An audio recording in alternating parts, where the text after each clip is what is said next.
Over the last few weeks, I've started to notice a lot of familiar faces from the World of Warcraft community taking another look at Final Fantasy XIV.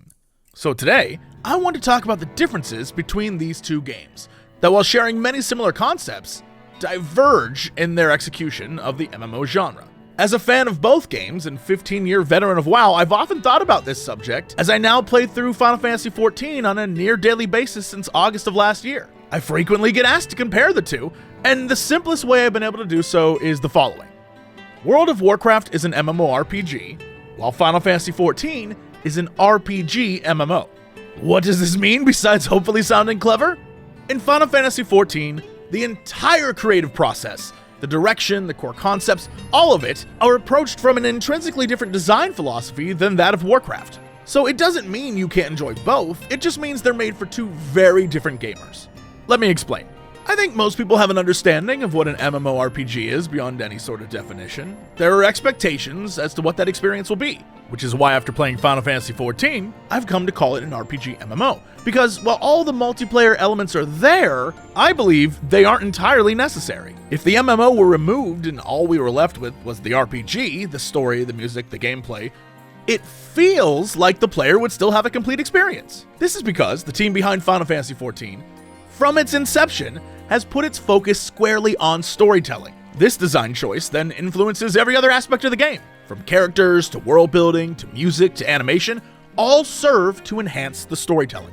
It is without a doubt the single most vital aspect of Final Fantasy XIV. Everything comes from the story, everything is related to the story, and everything exists to service the story.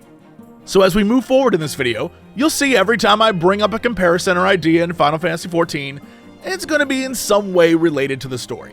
And it's because of this one fact that Final Fantasy and WoW can still feel similar to a player moving between the two, but also be vastly different experiences. Let me just throw this out there. What was the story of vanilla World of Warcraft? If you had to think, it's because there was no story. There were quests, there was lore, certainly different adventures to get involved in, but no overarching story. There was no driving force behind what you were doing, besides the desire to gain levels, abilities, to see what's around the next bend or explore the next zone. The story of the World of Warcraft was what you, the player, made it. It was trying to find the right Zevras in the Barrens. It was sneaking into the undeveloped Mount Hyjal. It's trying to raid the enemy capital. Those were the experiences we remember. In fact, the most recent example of a great WoW memory I have is getting the Alliance Horde Slayer title and that achievement in BFA. The whole point is that you kill enough enemy players to literally be marked on the map as a bounty, and then people try to come kill you, and if you survive long enough, you get an achievement. It was one of the most exhilarating recent memories I have in the game. I loved every moment of it. In Final Fantasy XIV, if you ask someone their favorite moment, and I did, almost every single person is going to say theirs is related to story. Obviously, this isn't every player, as many players find the same camaraderie and accomplishment as WoW players when taking down harder bosses. But for the majority of players, the story is not just an important part of the game, it's also something that binds the community together. With that said, after years of playing WoW, to say there isn't a fan base for the world or story building they're doing would be foolish, as I am one of them. But let's be real, the majority of players simply do not care about the plot of Warcraft.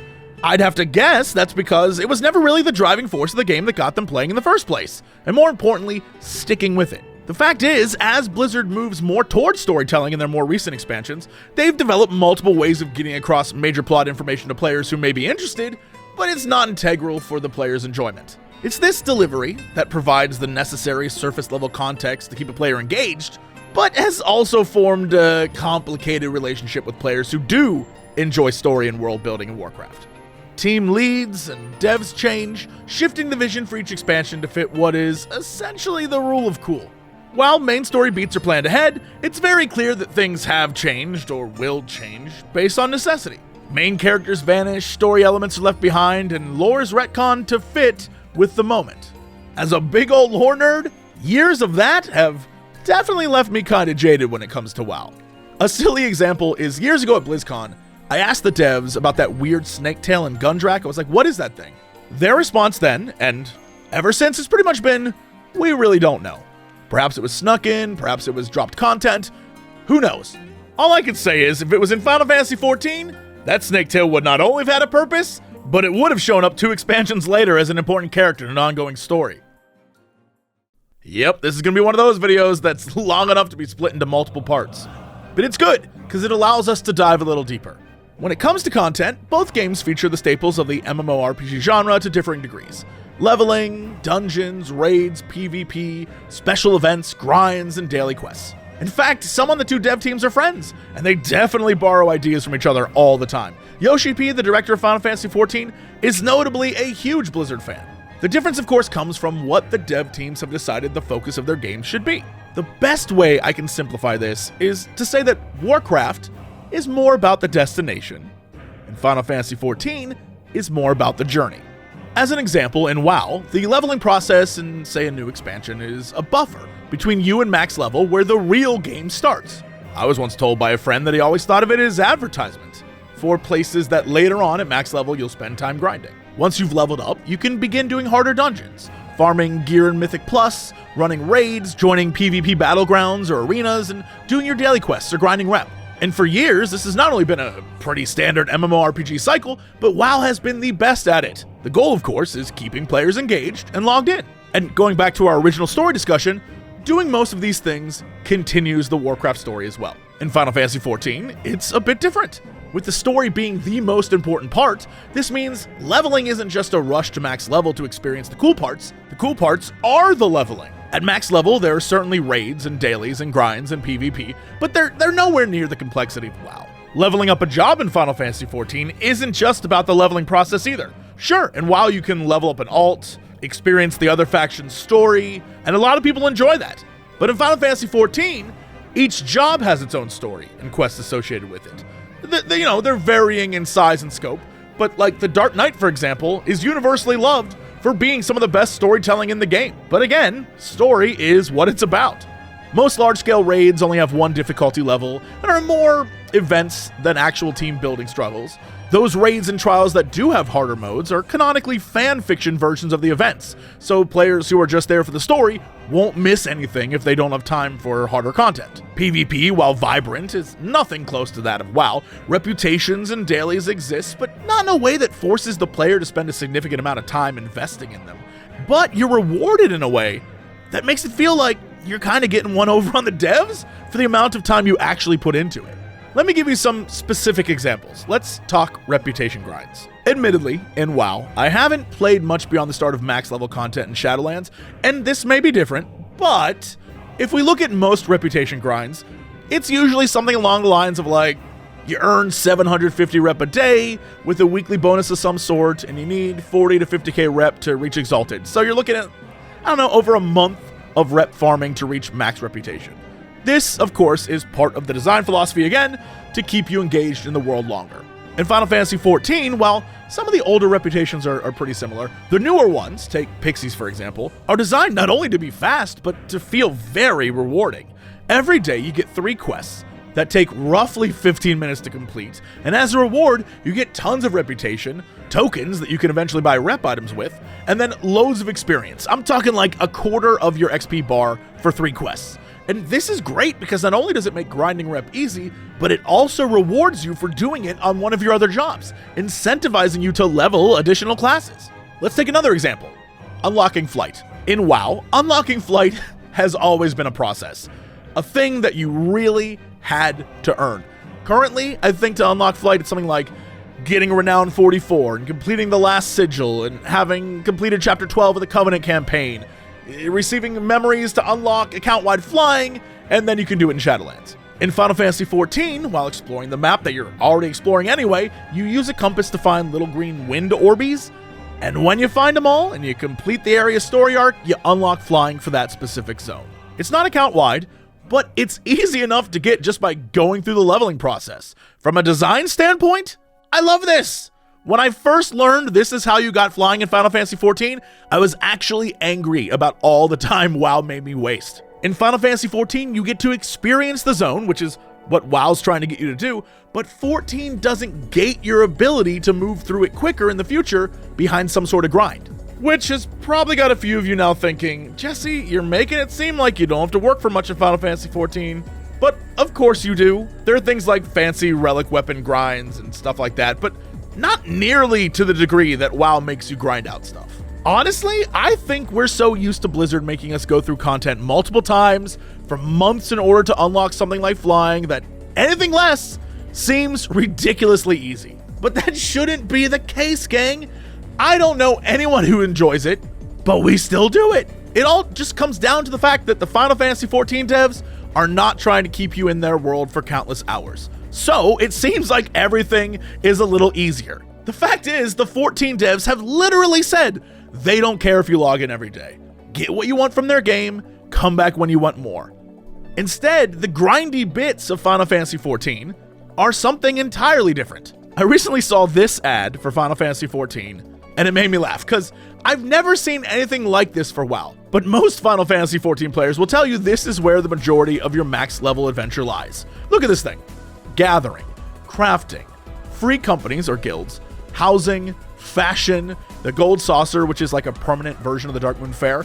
And I'll be honest, yeah, this is pretty much endgame in Final Fantasy XIV. That's not to say 14 doesn't have challenging content for those looking for a more traditional MMO raiding experience, but like, the point I'm trying to make is that in WoW, the endgame focus is on harder and harder raiding and mythics, PvP, both arena, battleground, and world, with all the other things in the game existing to aid in doing so. In 14, the endgame focus is more diverse. Although there are savage and ultimate difficulty raids designed for those who want a more challenging experience, there's also things like building a cool guild house, or crafting a special weapon from a weird boss drop, or going on treasure hunts. There's more to do than just raiding for the sake of raiding. Speaking of crafting, one of the biggest issues I have with WoW is that crafting for so long has seemed totally pointless once Looking for Raid was created. Any gear you could craft, say as a leather worker, was useless for those who could just get raid gear easily. Meanwhile, in Final Fantasy XIV, gathering and crafting is very much a major part of the endgame experience. If you're curious about other things, PvP for example, I mean, in this case, WoW definitely wins this one. There is PvP in Final Fantasy XIV in the form of war games, and there are many people who enjoy it. It's just that there's a wider variety and larger community in WoW. It is, after all, part of the core concept, faction warfare. This doesn't exist in 14. There are no warring player factions. In fact, much of the story is about getting all the nations of the world on the same team. The funny thing is, as WoW attempts to add more story, the PvP they're doing makes less and less sense narratively. And that's, just the tip of the iceberg of the endgame experience. There's a lot more to talk about, but since we are talking endgame, I think we should flip it and do the starting experience. Going back to the design philosophies of the two games, we can see differences in the premise of each and how it affects your intro into the game. In World of Warcraft, you start your experience as just one of the many faces in service of your chosen faction. Over time, your actions in defeating various threats increase your importance to the world. In Final Fantasy XIV, you are literally the Warrior of Light, the chosen hero from moment one. There is no denying your importance to the story. The entire narrative revolves around you. Even though initially you're not recognized as such, that's what you are. Quickly proving yourself to the world. From that point on, every character not only acknowledges you, but they recognize the importance of your role over theirs. So add that to the story being the most important element, and you'll see how this might be a daunting task for some new players. Much of the 14 starting experience it's pretty slow. World building, character introduction, lasting roughly the first 50 levels. I actually think this is one of the biggest problems Final Fantasy XIV has, as it's a hard sell to explain how phenomenal this game becomes only after you put in 40 hours. But that's exactly what I was told, and what I have told others, because it's true. The strong connection to narrative hurts the starting experience, especially for new players who may have friends playing or seen an amazing moment from a recent expansion, but they can't play it themselves without playing through 100 hours of story or paying for a skip and finding themselves completely disconnected from the plot. And that is a real shame, because the game uses all of that story and setup to build out the rest of the world. So if you skip over the starting experience, the amount of stuff you miss is mind-boggling. And because the story is so well told, and all the characters and locations and factions, etc., are so perfectly fit into the puzzle that is the main plot, that when twists happen, they make perfect sense. When reveals are made, it's like, oh yeah, of course! All because of that level 1 through 50 experience laying the foundation. And as I've said, I've experienced both ends of this. Years ago, when the game first came out, I gave it a shot, and around level 40 was totally burnt out. It wasn't until I returned last year looking for something new that I gave the game a second chance on the recommendation of a friend. I'm so glad I listened, because for a fan of story like me, what this game offers is a fantastic experience. Sadly, the reason behind Final Fantasy XIV: A Realm Reborn's slow start can be traced back to its origins as a reboot of the disaster that was the original Final Fantasy XIV. The budget was small, the timetable was short, and it shows. It isn't until the later patches of A Realm Reborn and the release of the first expansion, Heavensward, that the game truly shines. The production value skyrockets, the writing is less long-winded, the voice actors change, just about everything is better than where it started. And universally, everyone acknowledges this fact, which is why I assume the free trial, with memes and all, includes Heavensward. If you're gonna keep playing the game, it's the first expansion that's gonna get you. What's totally insane about all of that is only by sticking with it can you then truly appreciate the slow burn A Realm Reborn was and all the ideas it introduces that later become very important. It's like when your parents gave you some advice as a kid and you didn't listen, and now you're 30 and you're like, damn, that was good advice. I should have listened. But again, how do you sell that to people? Meanwhile, the WoW starting experience is much more welcoming to new players because they keep updating it and changing it, a thing Final Fantasy XIV can't do without damaging the plot it's trying to set up. Because Warcraft doesn't concern itself with this. They now offer multiple ways to level, a special starting zone designed to teach new players. They have streamlined the process of getting your character to the end game, which, as we discussed, is a core design philosophy.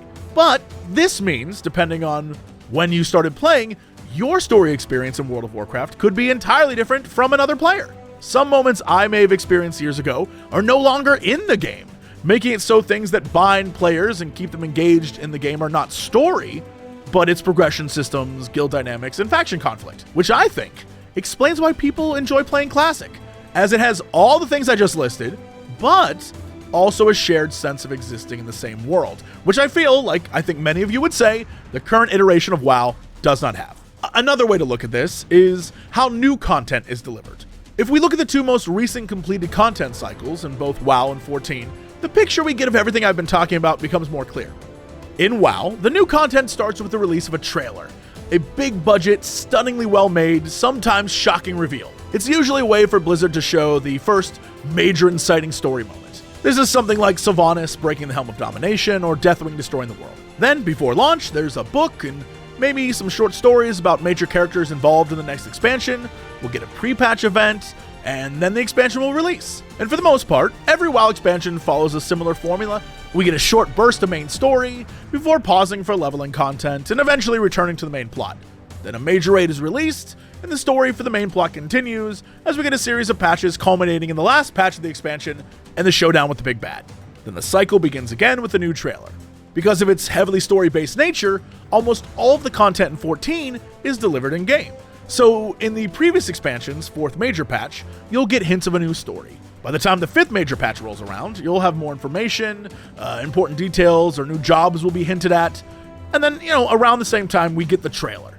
Unlike WoW, it's not a single moment, but a series of vignettes and a hint of things to come in the next expansion. Then at launch, the main story is experienced and completed throughout the leveling process. The first major patch and so on are there to wrap up loose ends, tell new smaller stories either via raid or a series of max level trials, or introduce new areas that serve as a way to grind out special weapon skins. And then, by the end of the third major patch, the story of the expansion is wrapped up, and then the fourth patch continues the trend of hinting at what will be in the new expansion. So once again, I'm sure the obvious difference comes down to the initial design choice by the two dev teams. The reason the Warcraft patch cycle is what it is to keep players engaged longer. So if you're a fan of story, for example, you need to keep with it through all the patches to see the end. While Final Fantasy XIV, designed to deliver story most of all, gives you a completed one at launch, then adds additional adventures afterwards. The most notable difference in gameplay between the two, I think, is to start, the global cooldown in Final Fantasy XIV is 2.5 seconds. So when you're level 10, for example, and you only have 3 abilities, it seems like there's a lot of downtime. Later on, as you unlock other off-cooldown skills or increase your stats to lower your GCD, this changes, but for the start, it definitely feels pretty slow. This also translates into differences between the spell and ability rotations of the two games. Warcraft is more reactionary. Build up a bar or wait for a crit to trigger an ability, while Final Fantasy XIV is more proactive, where the player weaves a pattern of combos together to create a string of pre-planned attacks. Even the procs in Final Fantasy XIV are associated with patterns and planning. Combat in WoW is like a street brawl, and Final Fantasy XIV is like a dance. And because 14 is more of a dance, the combat is more spectacular, and the spell effects are way more flashy than those in WoW. And for the most part, spell effects aren't necessarily designed with large groups in mind, unlike Warcraft, so when you're in a 24-man raid and all the effects are going off, it can sometimes feel blinding, so much so that there are options in 14 to decrease or turn them off for other players. Speaking of making changes to the game, 14 has a pretty amazing HUD customization in the base game. While you can do a lot more with the various add-ons in WoW, 14 gives you enough tools to customize your experience so that you don't feel the absence of add-on support. This UI customization allows for the use of a controller, which the game was designed with in mind, allowing for cross-platform play between PC and PlayStation. This allows for some pretty fun player interface options and looks, letting you clutter your screen with as much information or as little as you want. And we can't forget about the accessibility of players who simply can't use a mouse and keyboard. Accessibility can be found in 14 in the form of universal language on markers and effects. I'm sure that as you've watched this video, you've noticed in the Final Fantasy XIV segments the same markers on the ground over and over and over again, to the point where players can have some idea of what's coming their way based on the effect. They understand what's about to happen and what's required. Another major gameplay difference, which is probably what we should have started with, is the ability for one character to play every job or class in the game and switch between them. If you choose Black Mage to start, for example, like I did, and you end up hating it, like I did, then you can switch to another job and try something new. Fall in love with something new, like a Red Mage, or a Warrior, or a Dragoon, like I did. And 14 is designed with this one character leveling multiple things in mind. WoW, on the other hand, is designed around having to create multiple alts to try different classes. But unlike 14, each of these new characters has some sort of racial ability or special action, and 14 doesn't have that. It doesn't mean you can't level alts in 14, but it's unnecessary to experience all the game has to offer. Warcraft does, however, have more overall combat diversity, with the option to choose talents and spec out your character in fun, weird ways, although a lot of the time people just look up what the best is. Also, the classes in WoW seem more wild and vibrant compared to that of Final Fantasy XIV. There are no Demon Hunter or Brewmaster analog, for example. It does have a Blue Mage, but it's treated as more of a joke class with wacky overpowered abilities that isn't really allowed in current content. Also, WoW really nails raiding and PvP. It's what the game was designed for, and they do it very well. The raids in WoW are larger and more intricate, the PvP is more varied and complex, but Final Fantasy XIV does something very fun with its dungeons, raids, and trials by including synced, unsynced, and minimum item level settings. You can change the difficulty of a dungeon, for example, to be exactly how it was when you first ran it in your low-level gear, or to cheese the hell out of it at max level. The last thing of note is that when crafting or gathering, 14 is much more visual and complex than WoW. It's not just clicking a node. They're actually separate jobs, separate skills, separate stories, and separate gear that you can play without ever doing the main story. Although you'd need it to unlock some zones, there are whole events built around using these crafting and gathering jobs. Building a city, for example. And as I mentioned before, crafting actually makes viable gear, unlike WoW, whose crafters are mostly useless once people can do looking for raid. You're gonna get tired of hearing me say it, you probably already are, but story plays a major role in the aesthetics of 14 versus WoW as well. Both games look very good, let me be clear, but they each have their own visual style. WoW is slightly more cartoony and exaggerated. Everyone has giant muscles, even the fat dudes and the gnomes. 14 is a bit more subdued in all regards. Even the colors are more toned down. Some might call the character designs a bit anime. Meanwhile, the WoW character designs are more diverse than 14 as well. Trolls, undead, humans, pandas. In 14, it's more like human, tiny human, cat human, horny human. The biggest difference I've noticed comes down to 14's emotive characters and WoW's wider array of visually diverse zones. These emotive characters make it so 14 can easily work in numerous in-game cutscenes and match the voices. In order to do the same thing in WoW, custom crafted scenes are made, which take time and limit the number that can be included. That's not to say that Warcraft characters can't show emotion, or Final Fantasy doesn't have visually diverse zones, but each does their thing better. WoW can get more wild with their visual design because they aren't limited by players on older consoles. The PS3 version of 14 was still available until 2017, which means the PS4 version will be limiting players for a few years still. Because its limits are fewer and the devs can update and change their graphics more frequently, WoW can create a more wild, outlandish, and visually striking environment for players to explore. And because 14 was started with storytelling in mind, characters' faces are designed to show a wider array of emotions. WoW, on the other hand, added story after the fact, so the game wasn't designed to have a lot of close-up facial animations. So as they add new in-game cinematics, many of the ones we're getting now seem to have these weird, flappy jaw yapping things going on. And that stands out from the other higher quality cinematic stuff we're used to getting in WoW. The music of these games is also another thing worth pointing out, as it again is a perfect example of my original thesis. Like the graphic design of the games, they both have good music. But similar to WoW's visual style, Final Fantasy XIV's musical style is far more diverse and wild and fun. In Warcraft, music is mostly ambient, used to set the mood of a zone or a dungeon, usually something catchy, repeating, and not all that intrusive. But many times, because of its generalized nature, there are moments where it might not fit the events that are on screen in an epic boss fight, for example. There's plenty of times I remember struggling through a raid to get to the final boss and the music was pretty much the same as when I started the raid. Meanwhile, in 14, because the music, like everything else, is connected to the story, it's more moment to moment than WoW. Again, it's not like WoW doesn't do story moment music, or Final Fantasy XIV doesn't have ambient zone themes, but they both do their own thing way more. Final Fantasy XIV has musical themes for sad moments, and happy moments, and silly moments, and tense moments. It sometimes even tells a story. There are theme songs, and leitmotifs, and more importantly, battle music.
It's just so good.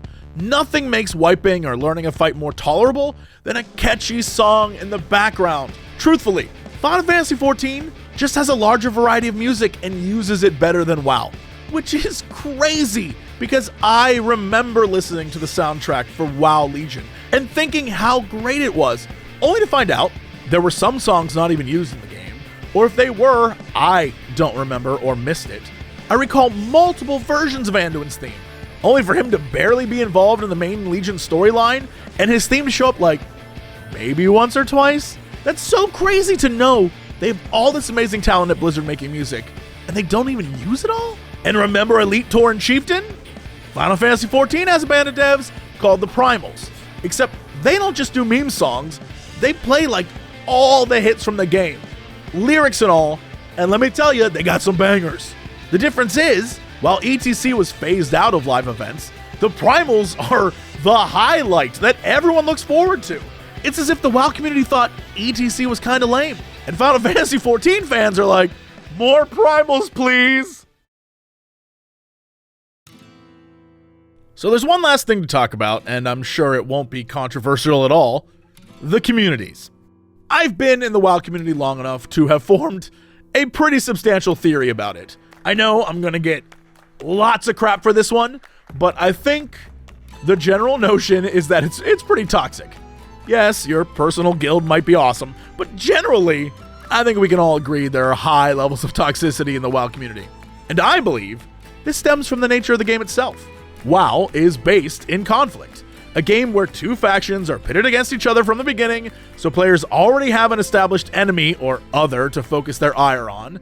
It is thematically ingrained in the community culture. And not only is player versus player part of the game, but so is competition on a PvE level, with world firsts and server firsts and more at a macro level, and then tools like DPS meters at a micro level to determine who is the best in the current party. Everyone is judging everyone at all times in Warcraft. It can feel overbearing. Even WoW's more cooperative events can seem like competition between players. As players are in the game longer and learn more and think they know more, biases form, opinions, valid or otherwise, take root, and soon the forums are littered with waste.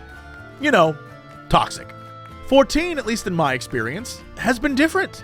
And it's hard to explain because, sure, there must be toxicity in the community. I've heard of it. I've never seen it. And maybe that's streamer privilege. Maybe it's just I'm very lucky. I don't know. But most people, if you ask, will tell you how nice and wonderful and kind the 14 community is. But it's also jarring. If you're a WoW player coming to the Final Fantasy 14 community, there's a lot to understand that's different. Let me give you a great example. Rare mobs. Or in the case of 14, ranked mobs.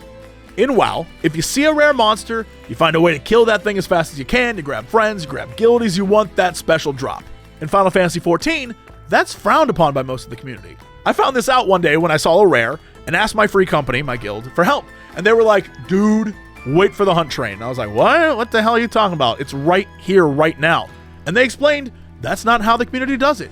When all the rares are finally spawned, hunt trains form, and like 100 players move from zone to zone, killing them, each getting credit for the kills and any sort of rewards. This idea baffled me. I was like, I am here right now. What if I'm not online later? I have to pass up the kill just cause? And they were like, yeah. I know it sounds crazy, but having done multiple hunt trains now, I understand it completely, and I actually prefer it. It's almost like if WoW had this same concept, I may have actually seen a time lost Proto Drake once or twice. Warcraft eventually had moments like this for Nashtadar and Mechagon, but it's not on the same level. This camaraderie in the 14 community translates to how they treat new players for the most part as well. Sprouts, as they are lovingly called, are new players with a little icon next to their name. Normally, one would assume an icon next to your name letting everyone know that you have no idea what you're doing would seem like you just got yourself a scarlet letter and became a pariah. But in Final Fantasy XIV, it's the exact opposite. Instead of trolling or treating them poorly, most players cheer them on or offer advice and tips in dungeons. It makes it easier to understand if someone has no clue what's going on. You can instantly see they're new, and it's okay. And the game even rewards players with bonuses for having them in your group. And that's what I think is so special about the community in 14. I've seen plenty of players try new classes or a build or whatever in both WoW and 14. And people can get intimidated about being yelled at for sucking or not knowing something. But in 14, that little sprout icon lets players know immediately that you're newer to the game. So they have an expectation that you might not know some things. And it makes it easier to ask, which is honestly the biggest problem in WoW. New players are always afraid to ask what to do.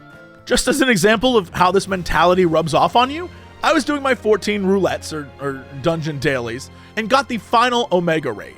When it popped, I was in a group of almost all sprouts. For those of you who don't know, this fight is what you would call a complicated dance.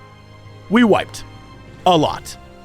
And in my guild chat, I was cursing up a storm. I was so upset that I had to go through this thing that I thought was going to take me 5 minutes, but I'm here at like minute 30. But in party chat with the sprouts, I was like, we can do this. Come on, I'll teach you how to do this fight. I've often thought about what sprouts in WoW would be like, and the only thing I can think of is that it would mostly be people dropping from parties that they showed up in.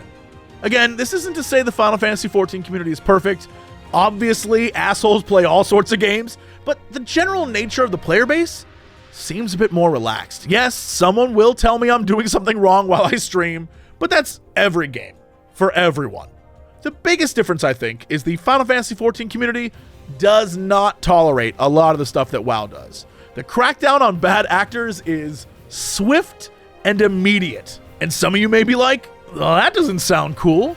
I guess for the people who don't want to deal with that stuff, it's pretty cool. I don't know. The last big takeaway I have on community is this. The WoW player base seems always ready to attack their game, even while loving it. And the Final Fantasy XIV community is always trying to defend their game, even if it doesn't need it.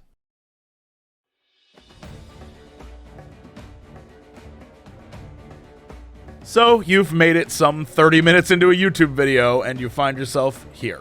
This was all just sort of a long-winded way of saying again what I'm sure I made clear in the first 5 minutes, but I really wanted to expand upon the differences between WoW and 14, and how there are players who like each of these. So I guess that's pretty much it for this video. Sure, there's definitely going to be something I missed or couldn't find a way to fit in the video. That's what comments are for, I suppose. So please, if you have something to add or additional thoughts or insights, or if you think I'm way off, let me know. This video was done out of love for both games and the knowledge that each has its own audience, and it's okay to like one and not the other. I hope the takeaway is that if you enjoy story games as much as I do, you'll check out 14, and if you could care less, you're probably already invested in WoW, and I don't see why you should leave. That's what it comes down to, at least for me. Anyway, thanks so much. Thank you to all the amazing patrons who make videos like this possible. Please, if you like this, share it with your friends or give it a like. That'd be swell. I would love it if you would consider subscribing and hit the bell and do all the things that, you have to do on YouTube in order to see a video these days. But that's it. Thank you so much, and I will see you in game.